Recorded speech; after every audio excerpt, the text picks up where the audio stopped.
Hello again, everybody, and welcome to the TCA All Sports Report. As always, brought to you by Fox 5 Atlanta, 680 The Fan, and of course, the Touchdown Club of Atlanta.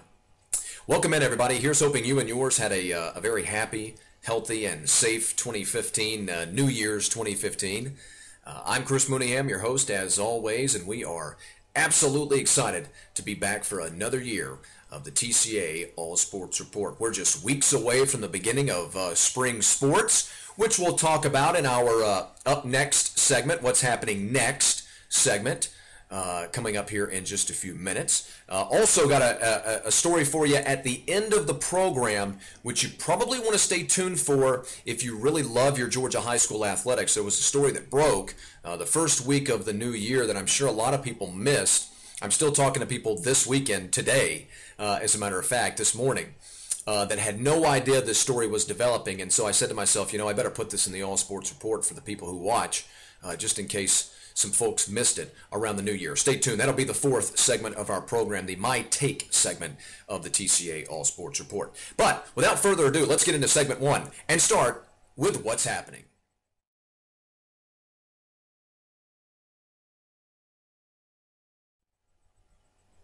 Wanted to take this opportunity in the What's Happening portion of our program to talk about Georgia Positive Athlete, or Positive Athlete Georgia if you prefer. What the folks over there do with Peterson and his group, really incredible. They honor young men and women that are playing high school athletics, not just for their athletic prowess, however. This organization more about honoring young men and women who are integral in their community as far as being productive in their community, that are working for community outreach programs, feeding the homeless, working in their churches, starting their own little organizations, even being impactful in the classroom, being impactful as student leaders inside their schools. If you've not had the opportunity, please go to georgia.positiveathlete.org. I think you'll find a lot of really great information there. You can see some highlights from some of the great events that Positive Athlete Georgia has put together. Again, it's georgia.positiveathlete.org. And now time to take a look at our nominees for this week. Two ladies and two guys. And as always, we'll start with ladies first. Candy Hudson, a sophomore girls basketball player at Pebblebrook High School. Candy started her own outreach program called Caring Hands, where she leads her teammates in community service efforts to provide clothing, hygiene, and other necessities to the less fortunate. Candy maintains a 3.8 GPA, does all the other things that I mentioned, and has time to be a ball girl for the WNBA's Atlanta Dream. A very busy young lady indeed. Then there's Mackenzie Miller, a sophomore gymnast from Forsyth Central High School. Mac, as her friends and family know her, comes from a very large family of 11 children, 6 of which are adopted brothers and sisters, 5 of which are special needs students. Special needs students. What a great, that tells you all you need to know about Mac's parents, doesn't it?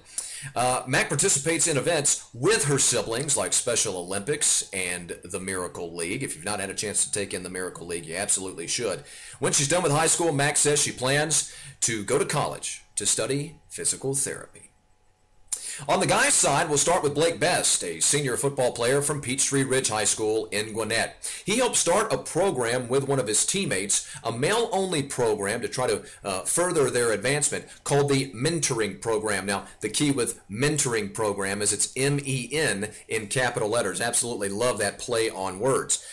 Blake is a student-athlete leadership team member, SALT. He earned a perfect score on the SAT math subtest, has maintained a 4.0 GPA as well, and has a full-ride academic scholarship to the University of Kentucky. And if all that's not impressive enough, the young man is a semifinalist for the National Merit Scholarship Award. Our final nominee this week is Adrian Consineri. Consineri, a freshman football player at Hillgrove High School, and he's also a member of Hillgrove's JROTC program. At his church, he's a member of the teen ministry, and He also sings in the teen choir. Also spends some time going out and feeding the homeless in Powder Springs and Marietta as well. Adrian desires to become a civil rights attorney and one day help that lead him into the realm of politics. So 4 very, very fine young people nominated for this week's Georgia Positive Athlete Award.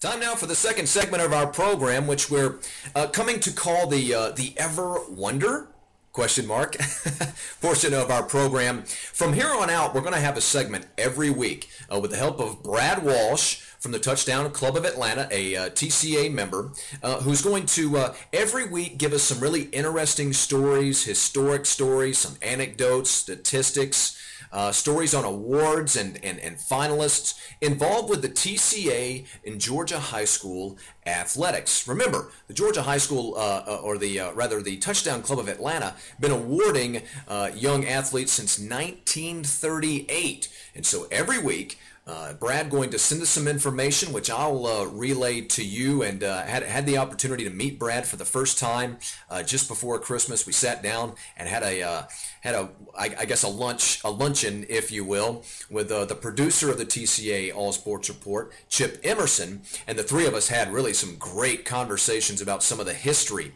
and some of the big names in Georgia high school athletics and, of course, Georgia high school football at the time of that conversation. But Brad sent us a letter this week, and I'm going to relay that letter to you, and it gives you a really great idea of what Mr. Walsh is going to provide us with every week here on the TCA All Sports Report. So from here on out, you can consider this an extended quote where Brad says, "The Touchdown Club of Atlanta knows that football never stops. And even though the 2014 Georgia high school football season is in the books, this being the state of Georgia, winter workouts for the 2015 season have already begun. Coaches are beginning to evaluate their players in preparation for spring practice, and there are coaches looking for new homes and still others being courted by new schools." You're right about that, Brad. Including some very interesting and controversial stories as well, but I digress. He goes on to say, "We all know the biggest story of the moment is college recruiting. With National Signing Day on February 4th, the time is critical for major coaches to round out their classes, fend off last-minute pushes by other schools on their commits, and spend time wooing players who are holding their decisions until signing day." He goes on to rattle off a few stats for us, some very interesting numbers. And for those of you who've watched the Touchdown Club of the TCA All Sports Report, you know many times every year I'll relay a statistic for you. This year, in the 2014 NFL football season, 18.6 of all NFL football players active were Georgia natives. That's an amazing, amazing statistic. I figured I'd lead into what Brad said with that number just to piggyback off of some of the numbers, or maybe lead in with some of the numbers that Brad's about to give you. He says here, "Did you know that the state of Georgia, and in particular the metro Atlanta area, one of the real hotbeds for college recruiters seeking talent to play for their teams from coast to coast? The lion's share of Georgia talent goes to SEC and ACC schools for obvious reasons," he says, "but every major program in the country has at least one recruiter on staff whose sole job is to recruit the state of Georgia. The state of Georgia averages about 92 players per year that will sign with a Power 5 conference. Obviously, that being the ACC, SEC, Big 10, Big 12, and Pac-12.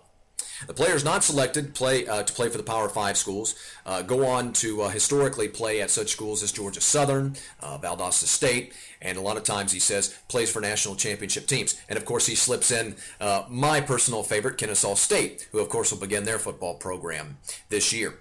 He goes on to say the state of Georgia and Metro Atlanta produces and has produced exceptionally talented football players year after year. The Touchdown Club of Atlanta has been honoring these types of kids for a long, long time, since 1938, in fact. Players with names like Walker, Lewis, and Carter, just to name a few. Throughout the year, we'll be bringing you stories and anecdotes about current and prior award winners, the teams they played for, the coaches they played for, and the era in which they played, each week here on the TCA All Sports Report. So be on the lookout for these upcoming stories. I think you'll find them entertaining and informational. We absolutely will, Brad. It is a pleasure to welcome you onto the TCA All Sports Report. Again, just having sat down with Brad and had a conversation with him, there is no question that we will be looking forward to his information every week. And time now to take a look at What's Next.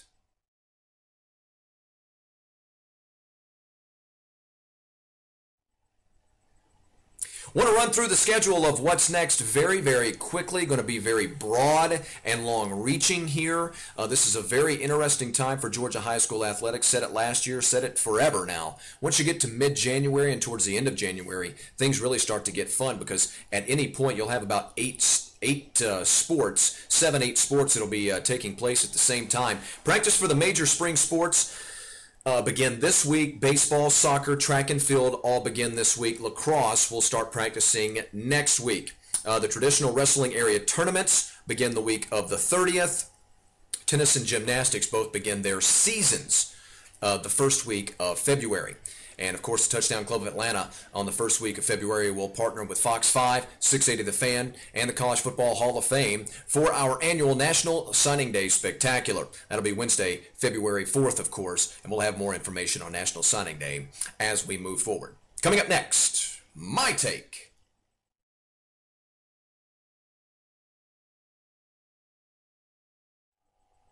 Time now for that story that I promised you at the beginning of the broadcast. This story kind of slipped underneath the nose of a lot of diehard Georgia high school football fans. On Tuesday, January 6th, a group of football coaches from public high schools in the 2A classification all met at Lamar County over in Barnesville to discuss the possibility of potentially breaking away from the GHSA. You'll remember a few years ago, 1A public football coaches led the way for the other major sports in going to the GHSA and saying, look, we've got to see some changes. We cannot compete with some of these private schools that are pulling from, 10, 12, 14, 16 counties from around the state, much less the metro Atlanta area.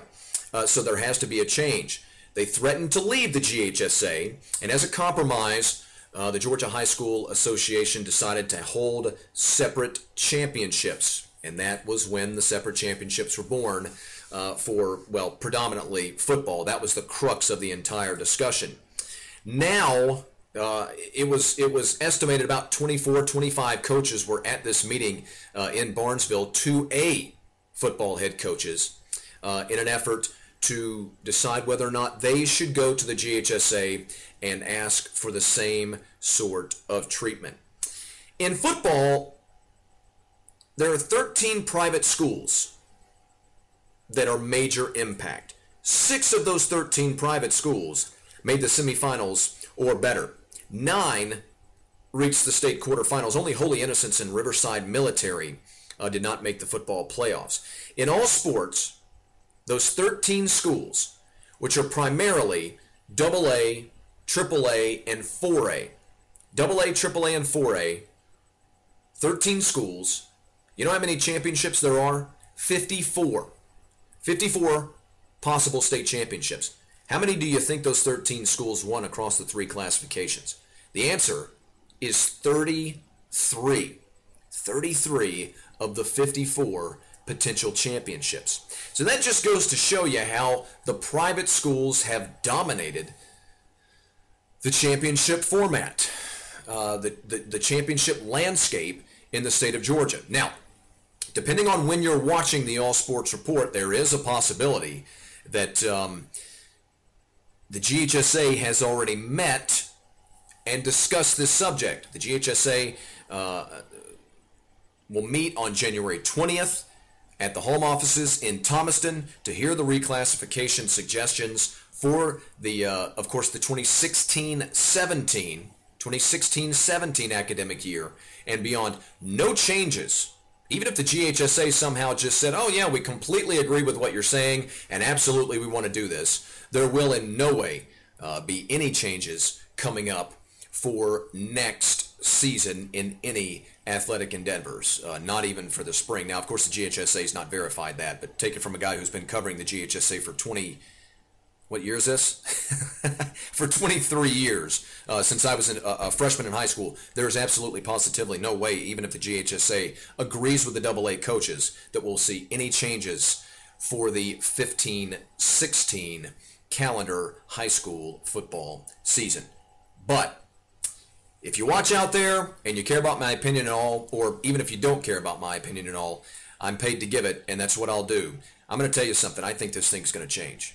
I absolutely do. I absolutely think that come 2016-17, we'll see the beginning of separate championships in the AA classification, and possibly in the 3A classification. There are going to be more new schools opening in the higher classifications, and so with population and some rural spots as well are going to have some smaller schools open.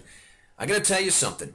I think that the GHSA will approve private playoffs in the AA classification, and at the very least, they may think about going ahead and implementing it in another classification just to stave off any potential problems once the population boom necessitates even more schools opening. Until next week, I'm Chris Mooneyham. Thanks as always for watching the TCA All Sports Report.